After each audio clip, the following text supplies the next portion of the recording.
Hello and welcome back to another episode of the Cinematic Trinity with me, Michael, this week. The reason for that is you may remember I said this in our last episode. Next week, we're going to be covering the Zendaya movie, Challengers. But the truth is, Challengers doesn't actually come out in the UK until the 26th of April, which was my bad.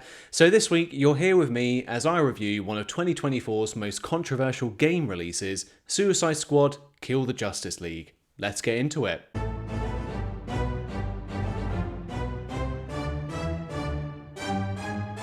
So this game was developed by Rocksteady Studios, who brought to us the infamous and well-regarded Batman Arkham games, those being Batman Arkham Asylum, Arkham City, and Arkham Knight.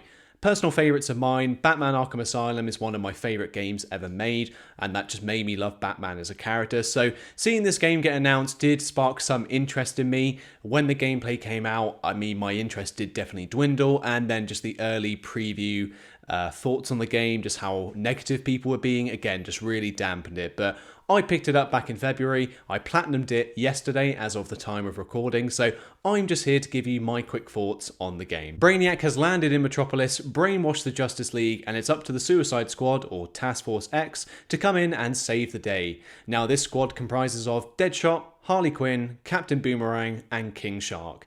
You play as each of these characters, you have the choice to, basically you sort of explore the city, do these missions, fight various bosses, and that's kind of the point of the game really, is you need to defeat Brainiac, but the caveat is this is a live service game, meaning that the game is designed to go on for years and years. They're going to add seasonal content to try and keep your interest up, so as such, the game is designed to just keep being played.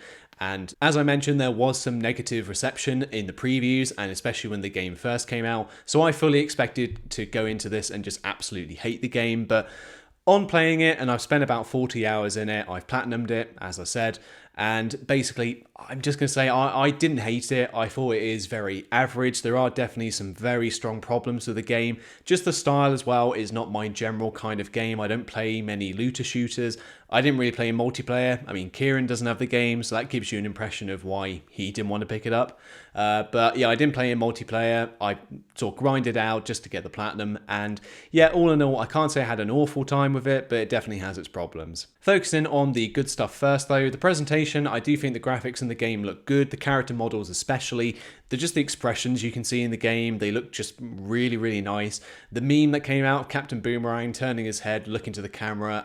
That face, come on, you have to give props, that looks really, really good. The design of Metropolis as well, while not as iconic as Gotham was in Arkham Knight, it's still serviceable. There's different districts to the city, so there is some personality there, but what brings the world down, in my opinion, is just the enemy variety. In the Arkham games, you'd glide around as Batman, fight all these different foes on the street level, really, really fun combat, so that would really help, but just the enemies you find in this game really not that engaging because it's so strong on gunplay as well. There's just a lot the game struggles to keep your interest with because every character pretty much plays the same, apart from some characters can have shotguns, some characters can have miniguns, so there's not a lot drawing you in from a gameplay perspective. With the story as well, I do think there is some glimmers in this which really show how good the game could have been.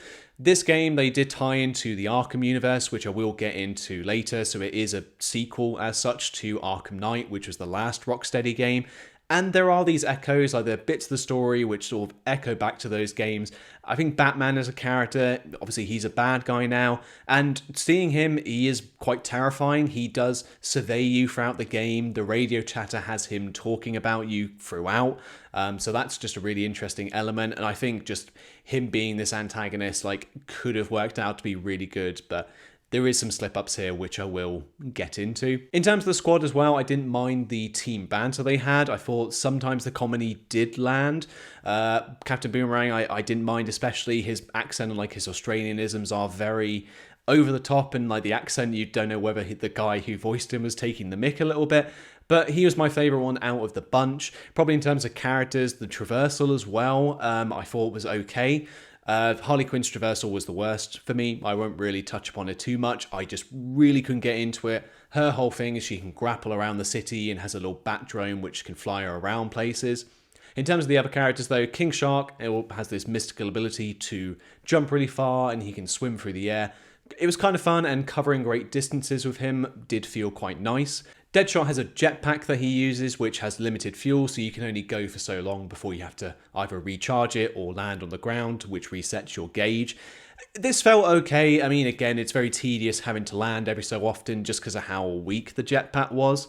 And then in terms of probably my favourite bit of traversal, it would be Captain Boomerang's. He's repurposed a Speed Force gauntlet, meaning he can just run around the city at super speed, and then also has a teleport as such where you throw his boomerang, he teleports to a location, and it just, again, helps to cover this great big distance. That kind of wraps it up really for what I enjoyed about the game. So I would say the traversal was okay. There are some echoes in the story which show how good this game could have been. I feel like the voice cast as well, like they did an alright job here. And then just the overall presentation and graphics. Moving on to the gameplay itself, as I did say at the beginning, it's not really my kind of genre, playing looter shooters. I never played games like Borderlands, I didn't play games like Destiny, so this was a bit out of my comfort zone, but in a world which I am interested in. I do like DC Comics, I do like the world of Batman, so that drew me in more than anything. But all the characters do function the same. As I say, it's all to do with gunplay. Everyone just ends up shooting guns at these aliens. There are slight variations in what guns you can have, and each character does have their own ability, which adds to combat. They have different AoE attacks, which means just, they have an explosive effect. King Shark does like a plunge into the ground, which has a shockwave. Deadshot has a rocket barrage. Captain Boomerang does a Speed Force thing where he can shoot around at super speed and get multiple enemies at the same time. And then Harley Quinn, similar to King Shark, just has a shockwave. She'll grapple onto someone and it can impact multiple enemies. There are slight variations, but the whole point of the combat is you fight these bosses, you do these missions to get gear. That is the looter shooter element. You shoot guys, get loot, means you get better guns, better upgrades, and stuff like that. And the whole drive is you're meant to just get the best by playing more difficult missions and doing more and more stuff, which it does feel very tedious at times. The gameplay really, really struggles to keep you invested, especially in the end game when the story part has finished, because that basically leaves you in a situation where you need to play about 6 or so missions to get enough currency to then play the same 3 missions all over again. So it did feel very, very tedious. Again, going for the platinum trophy as well, I did have to grind and grind. Thankfully, it wasn't as bad as I thought it could have been, because pretty much doing one mission meant you leveled up. But you have to get every character to level 30, and then from there, you need to level up your squad to level 50. So you're talking about leveling your characters up to well over 100 levels, which just takes time and effort. And by the end of it, I was very glad to see the back of the game. I won't be coming back for seasonal content, that's for sure. I know they've added the Joker in there, and that's a whole other discussion with what they've done with him. But yeah, you won't see me coming back. I'll probably uninstall it from my PlayStation and maybe never pick it up again. Maybe I'll pick it up when all the season stuff gets released and there is an ending to the game. But we'll see what happens. Definitely not for the moment. Moving on to the story of the game, because that is definitely the most controversial part of the game. It has turned a lot of people off the game, just some of the choices they make. As I said before, this follows the squad going up against Brainiac and the brainwashed version of the Justice League, so there are some boss fights sprinkled in between. I think the characterization of the Justice League works well in this game. Coming off of Arkham Knight, it was just a Batman-led story. There wasn't the Flash, there wasn't Superman. So the justification for the Justice League in this game even existing was Batman faked his death at the end of Gotham Knights. He faked his death at the end of Arkham Knight and sort of went into hiding and then resurfaced when the Justice League started to form. Obviously, Superman was around in Metropolis. The Flash started off in, I forgot where he lives, but the Flash started off, and then the Green Lantern came down as well. So they all formed together. They kind of, came together and formed this Justice League. So that's why Arkham Batman is sort of back in the limelight now and in the public view. There is an interesting section in this game where you go to the Justice League Museum, and there's all these different sort of bits you can go to, which gives exposition on all the different League members, so like Wonder Woman, Green Lantern, Flash, Superman, what their deal is, how they came to be. So from a world building perspective, that was interesting. I think in the context of a museum built for kids to attend and obviously learn about these figures, it works well because the holograms of the Justice League are constantly looking down and talking down to you as if you were a child. So sort of Superman saying, oh, I came from a planet a long way from here, which was then destroyed. And, I came to Earth and everyone was really, really friendly to me. So I think that one bit of characterization that they give to the Justice League works well. In terms of foes in the game, though, I'm probably not that strong. The Flash starts off well. He originally isn't brainwashed by Brainiac. He then gets kidnapped by Batman, and then he does turn evil. So he's kind of there as like a snarky, almost immature, like obviously just the worst version of himself. So he's quite formidable. Kills Lex Luthor, like off the bat, just rips his heart out. Very interesting. But again, what boils down to is the boss fights for these iconic characters just aren't that great. Whether that's the gameplay systems in here just not complementing those characters, whether that works against it, I'm not too sure. But it just boils down to you need to find a special way to counter them, and then you just shoot them with your guns, and there'll be multiple phases. Like, it's really not that deep. It's not very layered, and there's just no sense of scale or sense of like epicness to these battles, which there really should be. I mean, Flash runs around the arena and makes a bunch of tornadoes. Batman uses fear toxin, and then you just end up fighting a big version of Batman, and again all you do is just shoot him until he dies. Superman is probably the most underwhelming one. He just flies around the arena, you shoot him, and then he shoots a couple of lasers and falls down on the ground. So the ending to that fight especially was the most jarring. The only Justice League member to get a proper death scene really with any gravitas was Batman, simply because it all started with Arkham Batman, so seeing him off, they did at least try to give him a cutscene, whereas everyone else slumps to the floor. They probably say one thing, and then they end up getting shot by the squad. So it's very, just their execution there with the boss fights just was not that good. And of course, the one thing as well that's really bothered a bunch of people is just the treatment of Arkham Batman. Now, obviously, this started it all. It's what made Rocksteady such an iconic studio, because they literally made some of the best superhero games of all time. The Batman Arkham games are just simply brilliant. It started a whole new combat system, which just loads of games copied for a time, and it's just really fun. It's just a rhythm-based sort of punching and countering system, which worked really well. But seeing them with this game, just how they do boss fights, how they do gameplay, it is such a shame. And they really shouldn't have made this connected to the Arkham games. That is a real slip-up. I feel like if you did it in its own universe, like, people wouldn't have been as harsh on the game as they have been. Kevin Conroy puts in a great performance, like he always does. Like, he is the most iconic version of Batman and a personal favourite for me in terms of his portrayal of the character.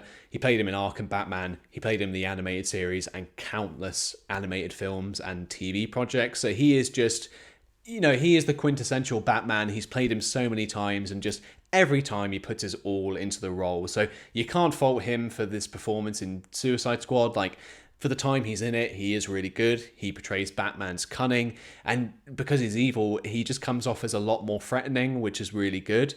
But yeah, just the treatment of him, they should have done it in its own separate universe, and then people wouldn't have been as harsh.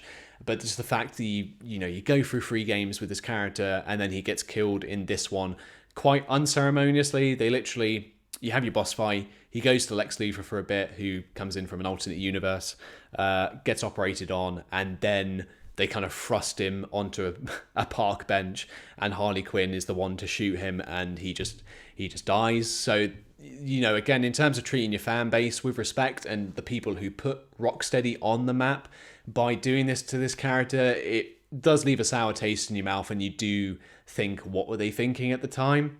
There is a bunch of theories online about the Justice League coming back into the game as the season goes on, because there's some people saying they've been cloned. So it might just be, Kevin Conroy's Batman comes back, or it was just a clone that you killed in the game, so therefore, you shouldn't be mad because he didn't actually die. But the decisions there, you just get confused why they even made them. Moving on to Brainiac as well as the villain. Like, for the screen time he has, there is some level of threat there, but it's greatly diminished by what the game does with the story, because there's 13 versions of Brainiac. So again, to sort of keep you playing the game, to pump out this content, each time a season comes around, you need to kill a version of Brainiac. So you need to kill 13 in total. You kill one in the main story, and then they've released the Joker season now, so there's one you need to fight there. So that's still 11 versions you need to fight. And where they mess up on Brainiac is his boss fight, because they don't give him any unique movesets. They don't do anything special with Brainiac.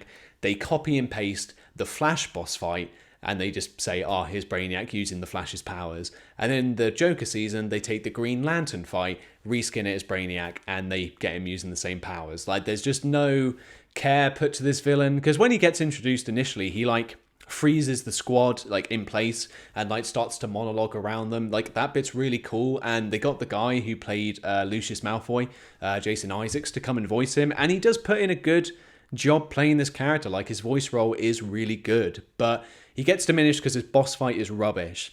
And then his presence in the end game, because obviously you've still got 11 Brainiacs to kill, he's constantly taunting you over the radio, but the game's like repetition of voice lines as well just really diminishes his just his threat level, really. The amount of times you hear, So you've engaged the child botanist in your extra-dimensional forays. just the repeated stuff he always says just really gets to you, and you kind of at the end just want Brainiac to shut up or just to mute the game in general.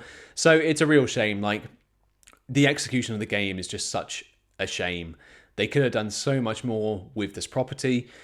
Rocksteady as well, like it's just so sad to see the game that they ended up putting out. I hope like the critical reception to this game, and the player numbers are dropping off. That's like the thing as well. Like not a lot of people are playing this game, especially like compared to Arkham Knight and stuff. Like there's more concurrent players, like people playing that at any one time than there is playing Suicide Squad. And Arkham Knight is nearly 10 years old. It came out in 2015. So that is a really depressing thing to see. I really hope like this is a lesson to them, that this was not the way to go, like making this looter shooter with just an endless gameplay loop, because it just wasn't their style. It just wasn't their thing. And there is the presentation there is the voice lines, there's the acting, there's the stuff that does come together and echo back to former Rocksteady, but it just wasn't it. This game was just very mediocre. I didn't hate it, but it's really sad to see the state that this got put out in,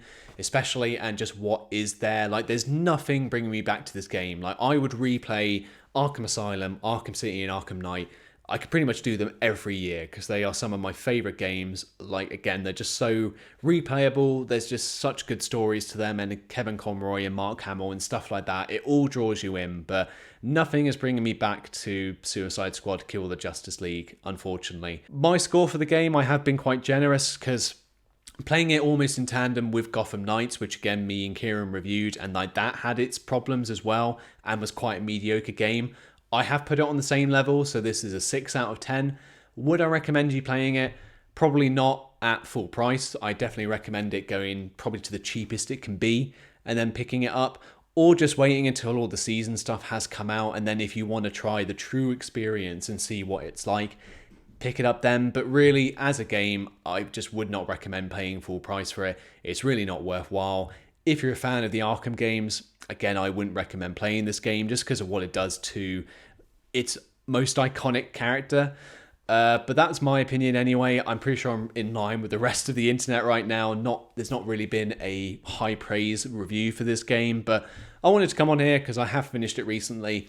There's no challenges reviewed this week, but I promise me and Tulip and Kieran will be back to you next week to give our thoughts on the Zendaya tennis movie. In the meantime, I want to thank you for sitting with me this week and hearing my thoughts on this game, and I will see you in the next one. I've been Michael.